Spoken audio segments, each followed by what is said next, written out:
இம்ரான் திருநெல்வேலி, நயவஞ்சகன் அப்துல்லா பின் உபையுடைய ஜனாசா தொழுகை குறித்து ஒரு ஹதீஸை நீங்கள் ஏற்கிறீர்களா அல்லது மறுக்கிறீர்களா?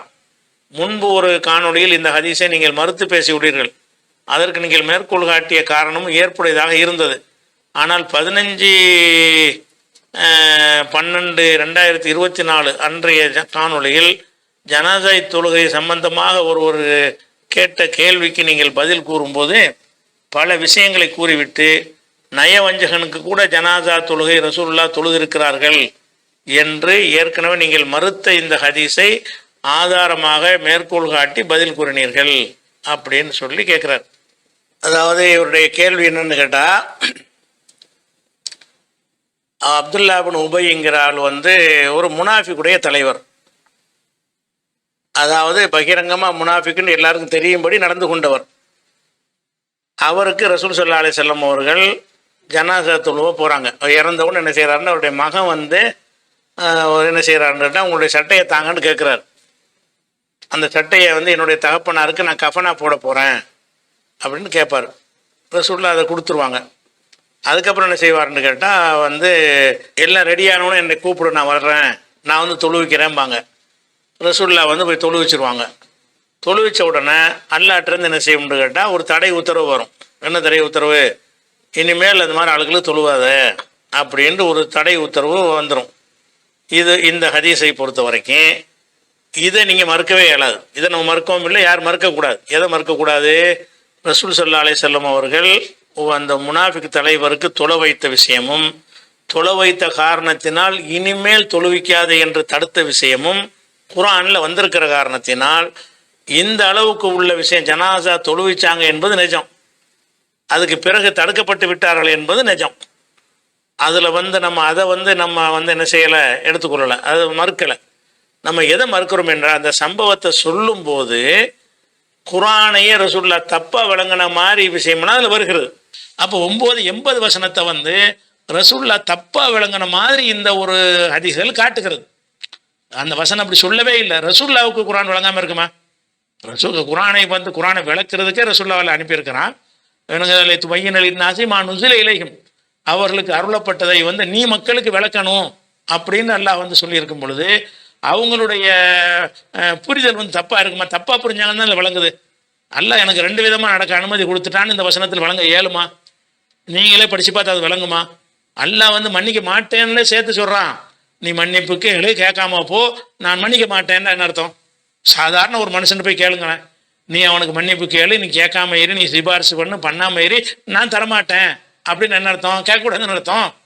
தடை தான் அங்கே இருக்குது. உமர் சொல்கிற மாதிரி தான் அந்த அர்த்தம் இருக்குது. உமர் கேட்குறாருல, அல்லாஹ் தடுத்திருக்கான்னு தான் சொல்கிறார், தடுத்து தான் இருக்கிறான். ஆனால் தடுத்த வசனத்தை ரசூலுல்லாஹ் என்ன செய்கிறாங்கன்னா, தடுக்கவும் இல்லை, இது எனக்கு 2 செய்யலாம், எனக்கு சலுகை தான் தரப்பட்டிருக்குது, 2 விதமாக நடக்கிறதுக்கு எனக்கு ரைட் இருக்குது அப்படின்னு ரசூலுல்லாஹ் சொன்னாங்கன்னு சொன்னால், இதில் நம்ம ஒரு குழப்பமற்ற நிலை இதுக்கு ஒரு முடிவுக்கு வரணும். ஒன்று இந்த கண்டென்ட் மட்டும் அது ஏதோ இல்லாத ஒன்றாக தெரிகிறது. ஜனாசா தொழுவிச்சாங்கன்ற வரைக்கும் இருக்க, சட்டையை பிடிச்சி இழுத்தாங்கிற வரைக்கும் சரி.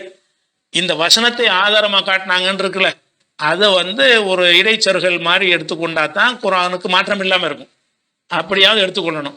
அல்லது நீங்கள் என்ன சொல்ல வேண்டி வரும்னு கேட்டால், ரசூலுல்லாஹ் கூட குர்ஆன் வசனம் விளங்காது, உமருக்கு விளங்கிரும். குர்ஆன் சரியான ஒரு கருத்துக்கு மாத்தமாக கூட ரசூலுல்லாஹ் விளங்குவாங்கன்ட்டு அப்படி ஒரு டேஞ்சரான கருத்து நம்ம வரலாமா? அப்போ இந்த கருத்தில் எந்த அளவுக்கு நம்ம எடுத்துக்கொள்ளலாம்னு கேட்டால், முனாஃபிக்கு தொழுவ போனாங்க, உமர் அவன் அப்படி செஞ்சான் இப்படி செஞ்சான், அவனுக்கு போய் தொழுவ போகிறான்னு கேட்டார்ல, அந்த கண்டென்ட் வரைக்கும் எடுத்துக்கொண்டு அப்புறம் நல்லா நீ இனிமேல் தொழுவிக்காது, நடந்த வரைக்கும் சரி, இனிமேல் செய்யாத தடுத்துட்டான்னு சொன்னால் ஓகே. ஆனால் அந்த செயலுக்கு ரசூல் ஸல்லல்லாஹு அலைஹி வஸல்லம் அவர்கள் இது ஆதாரமாக காட்டினாங்கன்னு வருதுல்ல, அது ஆதாரமாக இல்லை. எது ஆதாரமாக காட்டுறாங்க? நீ மன்னிப்பு கேளு, மன்னிப்பு கேட்காம ஏறி, நான் மன்னிக்க மாட்டேங்கிறதுல 2ம் செய்யலாம்னு விளங்குறாங்கன்னு வருது. யாருக்குமே வழங்க மாட்டாங்க. அதை அல்லாஹ்வுடைய ரசூல் கண்டிப்பாக வழங்க மாட்டாங்க. நீங்கள் வழங்க மாட்டீங்க, நான் வழங்க மாட்டேன், யாரும் வழங்க மாட்டாங்க. உமர் வழங்கல, அது மாதிரி யாருக்கும் விளங்காது. யாருக்கும் விளங்காத, விளங்க முடியாத, வசனத்தில் இல்லாத ஒரு கருத்தை வசனத்தில் இருப்பதாக ரசூலுல்லாஹ் புரிந்து கொண்டார்கள் என்று ஒரு செய்தி வரும் என்று சொன்னால் அதை நம்ம ஏற்றுக்கொள்ளலாமா?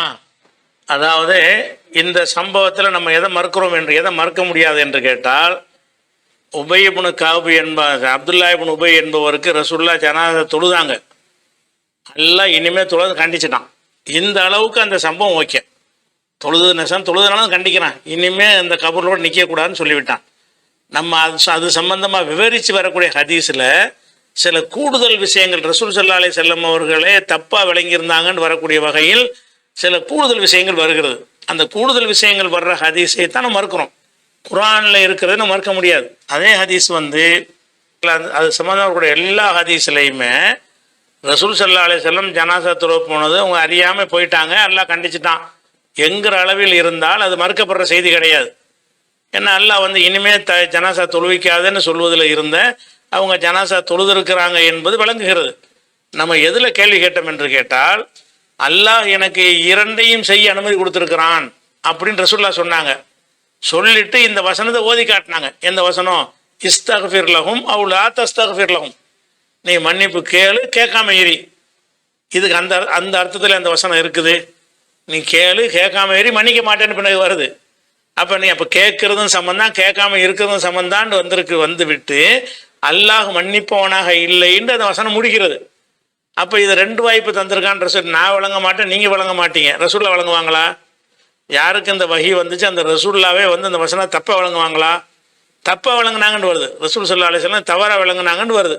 அப்போ அவங்க சொல்லி நியாயப்படுத்தினாங்கன்னு வருதுல, அதெல்லாம் நம்ம அந்த ஹதீஸை வர்றது நிராகரிச்சணும். இது சரியில்லை.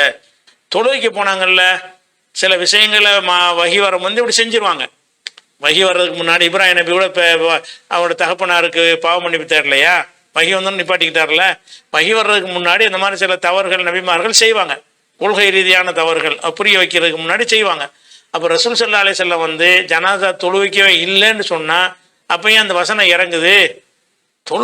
தொழுவிச்சதை நம்ம மறுக்கவே கிடையாது. ரசூல்லா முனாஃபிக்கு தொழுவிச்சாங்க.